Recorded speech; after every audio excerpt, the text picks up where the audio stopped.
Hello everyone, this is EGWwrites, the author and creator and voice of Lady Eilean. This audiobook video is a companion piece to the novel Lady Eilean, which is available to read for free at wattpad.com. You can find this book and a handful of others on my profile. To view that, please visit wattpad.com/EGWwrites. Two quick housekeeping notes before we get started. Number one, this book will contain adult content, so listener discretion is advised. Please use headphones or listen privately. Number two, I live in New York City, and as much as possible, will try to edit around city sounds like sirens, car alarms, shouting, traffic, and etc. But sometimes there is no avoiding it. My apartment is a little too small for a recording booth. Thank you for your patience. Now, grab a cup of coffee or tea, snuggle up, and let's read. Lady Eilean, Chapter 42. The onslaught of my morning was never ending. Scarcely a second after Alex made his departure, Enos pushed through the door, her face like thunder.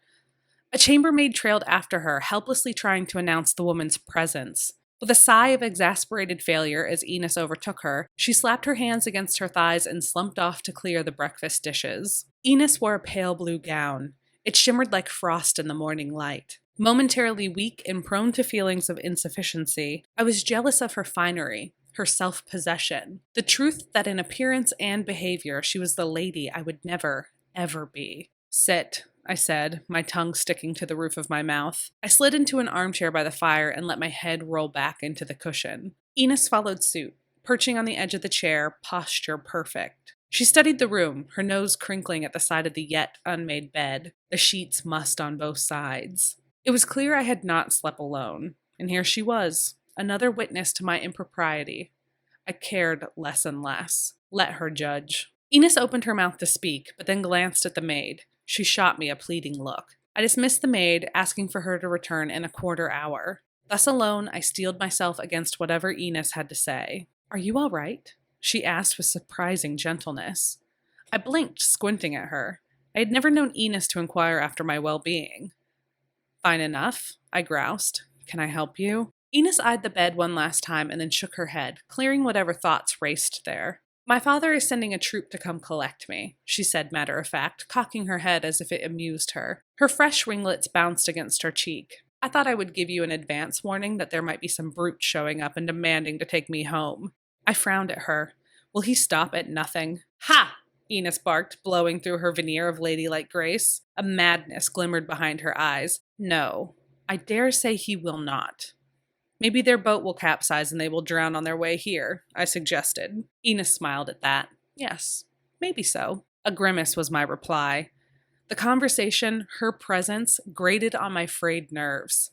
I did not want to be rude, but I was very close to ordering her out of my chambers as well, so that I could sulk. "It's not easy," Enos said, her voice gentle. "What isn't?" "The position we've put ourselves in. We have to keep going, even when everything feels like it's falling apart. When we feel like falling apart." I looked at her, tears stinging behind my eyes. Blinking furiously, I waved away her concern. "It's nothing. I'm being terrible when you are being hunted by your own father. I'm sorry you have to experience that. Now that I've been a laird, or as much as one as I can be, it's strange. I understand my father more now." Enos sniffed and rolled her eyes. "I don't agree, of course, but I can accept the way a million decisions and their consequences have to be constantly juggled." A small smile conceded for me and I shook my head. "I don't know if I can ever understand the need my father had for conquest and bloodshed. He did all this. You wouldn't be facing death if my father hadn't started the war." I heard it for the almost lie that it was. Hadn't Enos been complicit in my request for starting a central library? Wasn't I tracking down documents from across the world to establish precedents for what might happen in the future? Not all battles happened in muddy fields with bloodshed. Some happened on paper, with documentation. Enos considered this, chewing her lip. Maybe, maybe not. True, I wouldn't be an outlaw in my own home, but I also wouldn't have learned what I was capable of. It's the loss of that potential that hurts me the most.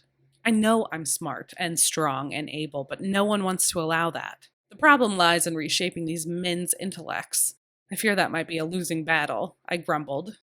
Enos's eyes flicked to the bed again and she smirked. "Boy trouble?" I laughed, covering my face with my hands. I don't know what you're talking about. Come now, don't insult me with false stupidity. My head spun from the hangover, the fight with Alex, and now this. With a groan, my arms flopped against the seat. As I'm sure you are aware, I cannot marry without giving up my legal right to Elmsmere. Enos nodded, understanding. And?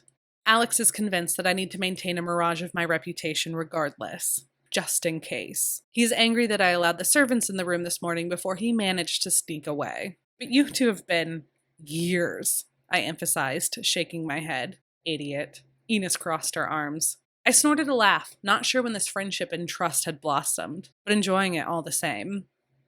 What is your agreement? She asked. I blinked at her. We don't have one.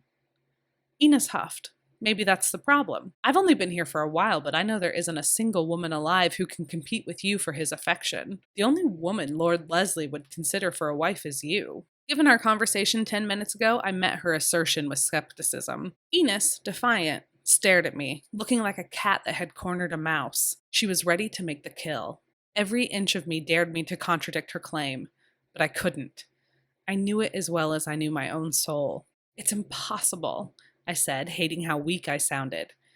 He's heir to the fist. So get a brat on you and force the issue. Enos's laugh startled me from my brooding. Heat flooded my face and my stomach quivered with alarm. I'm not sure that's the right way to go about this. Shaking her head, still reeling from her amusement, Enos agreed. No, you're right. He loves you, though, she said simply, as if it were the easiest assumption in the world. Everyone knows it. Playing innocent doesn't spare either of you from the fact that everyone just knows. You two trail after each other like lost puppies in need of food. As the two richest people in the world, because you are, if you didn't know, I don't think anyone or any island charter could stop you, regardless of what you decide. My attention caught on the word love. I'd never. I shook my head and looked down, twisting my fingers together in my lap. Enos watched me with raised brows. Oh, you are a fool, Eilean. Her voice was warm and teasing. Ask him. See what he says. Nothing but playful challenge danced in her eyes. She looked merry with the thrill. We'll see, I hedged, more than ready for this conversation to be over with. I felt like a pent-up wildcat, itching for something to claw at. I have to get to work, if you don't mind. Standing, I gestured to the door. Enos smoothed her skirts as she stood and grinned at me. And protection from my father's henchmen? Oh, right, I grimaced. Yes, of course, you have it. I never doubted that. She winked and laid a hand on my shoulder, patting it dispassionately. More of a pantomime of comfort than anything with true softness. From Enos, I suspected that touch meant quite a lot. I'll talk to Angus about it, she added with a shrug. I'm sure he'll have barricades in all the harbors before nightfall. I smiled. Undoubtedly. With a wink, Enos took her exit amidst a swashing of silk. Left alone, I could only wonder at the hideousness of the morning. The good feelings of excitement I had felt at the start of the day felt as foreign to me as the clamor of my heart.